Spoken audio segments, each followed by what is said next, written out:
The first thing I registered wasn't pain. It was the utter, blinding white of the ceiling, followed by the metallic, antiseptic scent of regret. I had fallen. A silly, stupid slip on the basement steps that had knocked my existence offline for 3 weeks. I tried to speak, but my throat was a desert. My mind, however, was already racing, categorizing. A nurse, a cheerful, muscular woman named Sadie, leaned over me. "Mrs. Cardell, welcome back to the world of the living. How do you feel?" My name is Vivian Cardell. For 32 years, I taught high school English. I understood structure. But the plot I woke up to was one I would have failed a student for sharing competence. My children, Lauren and Caleb, arrived an hour later. Lauren wore a perfectly tailored blazer and the stressed look of someone interrupted mid-meeting. Caleb looked pale, avoiding my eyes, clutching a paper bag that smelled faintly of cheap coffee.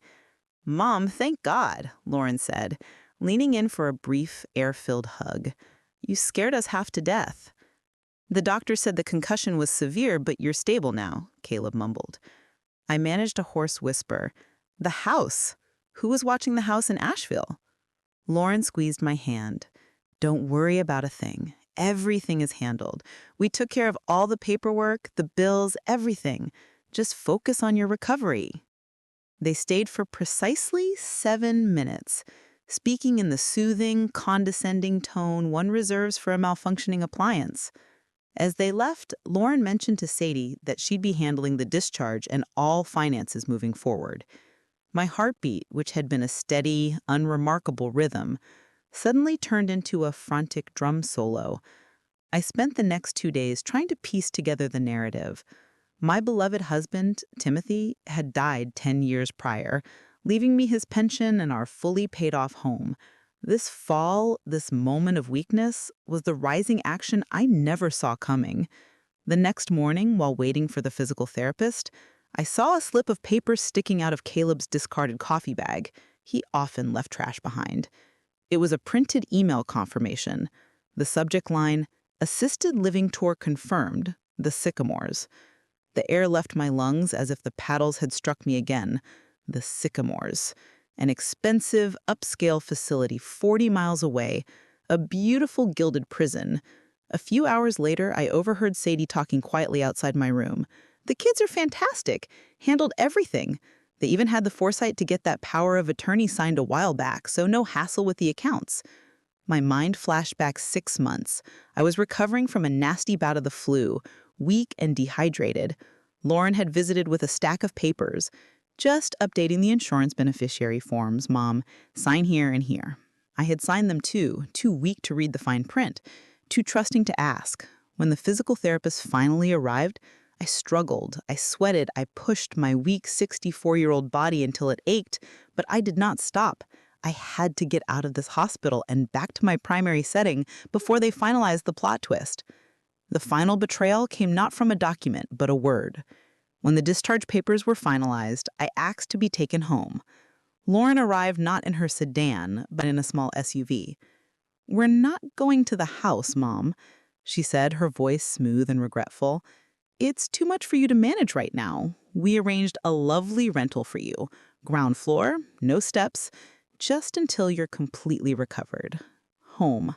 My sanctuary of 30 years? It had already been stolen. I looked at Lauren, seeing not my daughter, but a well-dressed antagonist, perfectly fulfilling her role in the tragedy.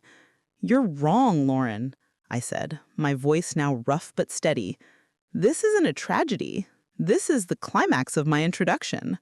The rental house was a sterile 2-bedroom box filled with furniture that smelled of new plastic and desperation. It was a holding cell. It felt like a stage set up for an ending I hadn't approved. I was alone, with my meager belongings and a mind that refused to break. I was a character locked in a room, but I knew the rule of all great literature.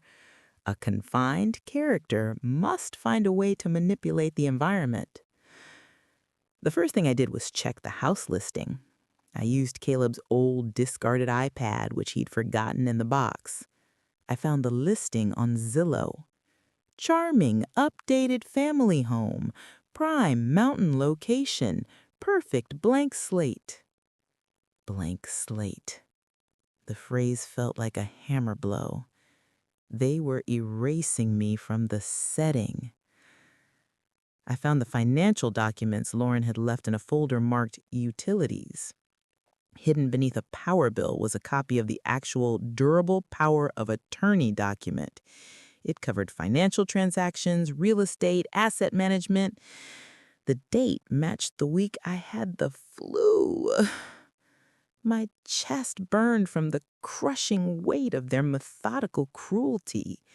They didn't just want to take care of me, they wanted to liquidate me. I taught my students that the best heroes always remember their roots. I needed a loyal ally, someone who understood the power of the written word. I found my old school directory. My finger trembled as I dialed a name I hadn't called in 20 years. Elijah Fox. He had been a shy, brilliant boy in my 11th grade English class, the only one who truly understood the subtext of The Great Gatsby. Now he was a sharp corporate attorney.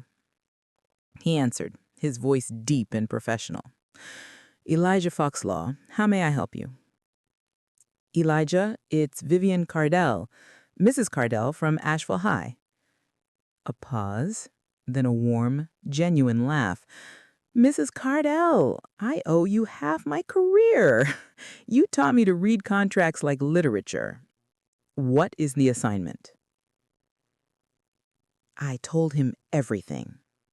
I described the fall, the house, the blank slate listing, and the power of attorney. I explained that I was confined, physically weak, and fighting against two people I had raised to believe in loyalty. He listened without interruption. When I finished, the professionalism in his voice sharpened into a predatory focus. Vivian, your children made a mistake, a big one. The POA you signed is a standard financial document. It grants them power over your money, but it requires a second, specific affidavit to authorize the sale of primary real estate. They bypassed that, hoping you wouldn't recover quickly enough to notice. Relief, so powerful it was almost painful, washed over me. The ground beneath me, which they had tried to turn into quicksand, suddenly solidified. They tried to skip a chapter, Elijah, I whispered. We're going to force them to read the whole book, he replied. Elijah immediately filed a petition to rescind the POA and freeze all transactions related to the house. His strategy was based on my own, which he remembered from a lesson on legal fiction. Move faster than the antagonist can react.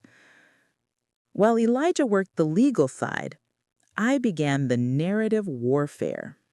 My goal was not just to win the house back, but to make my exit so definitive that they would be left with an ending they couldn't possibly revise. I was their mother, yes, but first and foremost, I was a writer of stories, and their narrative had just been cut. Elijah's work was swift and brutal. Within 5 days, a temporary restraining order was placed on the house sale, and a court date was set to permanently rescind the POA. The moment he confirmed the order was active, I initiated my exit strategy. I called Lauren. My voice was calm, almost cheerful.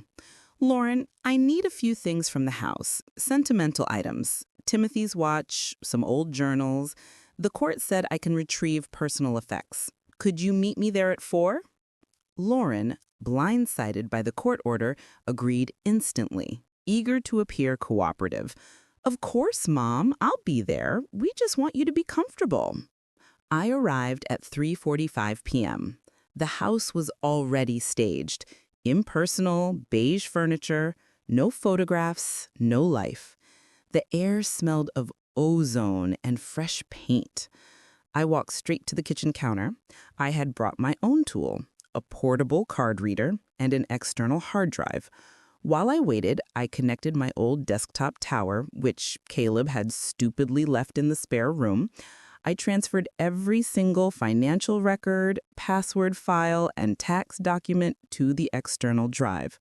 I simply reclaimed my property. When Lauren arrived, I was sitting calmly in the barren living room holding Timothy's heavy gold watch. "Are you finding everything okay?" she asked, her smile tight. "Perfectly," I replied. "A good writer always knows where the important evidence is hidden." I spent the next hour making small talk, watching her squirm, basking in the knowledge that she had absolutely no idea the scope of my counteroffensive. While she tried to explain the misunderstanding with the assisted living tour, I was already finalizing the house relisting with a cash buyer Elijah had sourced. The next morning, I went to the bank. Using the court order, I closed all joint accounts, liquidated the balances, and opened 2 new accounts under 2 completely different institutions. I signed the papers with my new name, Opal Brooks. It felt like slipping into a comfortable new coat. That afternoon, the house sale closed in 48 hours. Cash buyer, no contingencies. The money was wired to Opal Brooks' new account. I drove to the house one last time. It was now empty, echoing. They had started the erasure. I was simply finishing the job. I walked to the kitchen counter, my original stage for the betrayal. I took 2 pieces of lined paper and a pen. I wrote 2 identical notes. For Lauren, "Thank you for teaching me who you really are." For Caleb, "Thank you for teaching me who you really are." 10 simple, declarative words. No pleas, no accusations, no forgiveness. It was the perfect ending to that particular plot thread. I left the notes next to the realtor's business card and walked out, closing the door softly. I got into my dusty, silver sedan, unremarkable and invisible, and drove north. I did not look back. The drive to Pikes Point, Montana, was the first time in 20 years I felt completely untethered. The vastness of the plains, then the imposing strength of the Rockies, served as a stunning new setting for my life. Pikes Point was a single street at a glorious sky. I paid cash for a tiny cabin behind a hardware store and introduced myself as Opal Brooks, retired literature professor, widowed, seeking mountains and silence. People in small towns accept the silence. I found my new role quickly, volunteering at the local dust-scented library. The smell of aged paper and bindings felt more like home than my antiseptic mansion in Asheville ever had. This is where I met Maeve. She owned the single coffee shop in town, the Pike's Roost, a single mother with a quick wit. Her son, Keenan, was 10, a whirlwind of boundless energy and a fascination with graphic novels. Keenan quickly became my shadow at the library. One afternoon, he was struggling to understand the difference between exposition and the rising action in a superhero comic. I sat with him, explaining how the hero's power was the exposition, but the villain stealing the artifact was the rising action, the moment the story began to matter. He looked up at me, his eyes wide. "You're the best, Mrs. Brooks. You make stories make sense." Mrs. Brooks, not Mom, not Vivian, not the Mark, just the teacher. My new life was simple, authentic, and utterly controlled. I was Opal Brooks, and I loved it. I was in the denouement of my great escape. Then, inevitably, the past found the present. Maeve's coffee shop was featured in a regional magazine piece on small-town resilience. The photographer, aiming for a shot of community charm, had snapped Keenan and me at a table. The photo, captioned, "Local librarian Opal Brooks shares wisdom with future reader," went up on the magazine's Instagram. 2 weeks later, Maeve burst into the library, her phone clutched in a shaking hand. "Opal, you need to see this." The image had been cross-posted to a community forum. Someone in North Carolina, with a cruel and impressive memory, had commented, "Is this the grandma ghost who vanished from Asheville? Vivian Cardell?" The quiet life cracked. The comments flooded in. My face, my new name, my new life with Keenan, it was all exposed. I knew this meant only one thing. The antagonists were coming for the sequel. Lauren arrived first. A rental car, a hesitant step into the library, eyes scanning the aisles. She looked smaller, her expensive blazer somehow rumpled, defeated. I stepped out from behind the reference desk. She stared, then whispered, "Mom?" I did not flinch. My voice was low, professional, and clear.